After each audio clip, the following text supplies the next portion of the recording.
our black thread to match the black petals, or charcoal if black isn't available.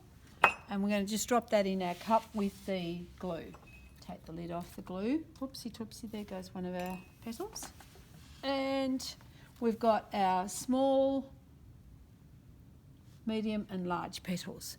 So we're going to go in that order. First of all, we squeeze just a little lentil's worth of glue onto the base of our wire, and then we drag our flower. Then we drag the thread through it so that it embeds in the glue.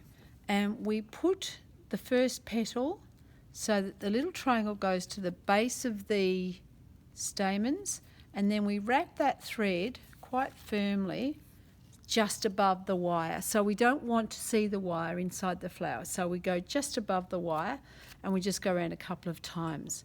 And we'll put a little dot of glue here. And again, when I say little dot of glue, I'm talking about a lentil of glue each time. And then we're just going to wrap that around. So we've created almost like a little sweet pea. Yep. And then you can do the glue onto the petal or onto the stamen, whichever works. And then we just do number 3. So now what we're trying to do is imitate nature by just starting to look like a flower. By just positioning the petals so that they look natural and happy. She says, try not to let the glue get out of control, like I have just now. So that petal could have a little bit more tooling because it's looking a bit floppy. You can do a little bit of first aid tooling once the thing's made up, but ideally get them all done before you start.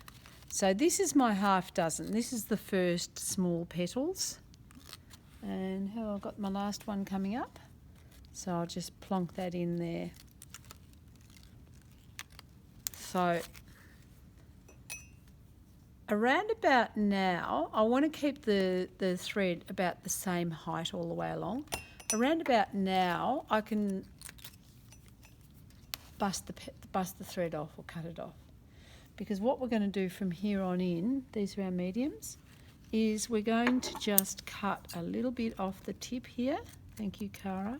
I'm going to use mine now. So I'm going to cut a little bit off the tip. I'm going to put a little bit of glue around the base of the petal. Do you just cut it straight or do you cut it? I just cut it in a little bit of a curve, but it kind of doesn't matter as long as we can then lay that little petal in against the stem. So round about now, it's kind of good to have a couple of flowers on the go at one time, because eventually the glue will be too soft and we want it to set for a little bit, and then we'll come back a little bit later. So I'm just going to cut a little bit off here, put a little bit of glue along here, and really it is just a little snail trail of glue.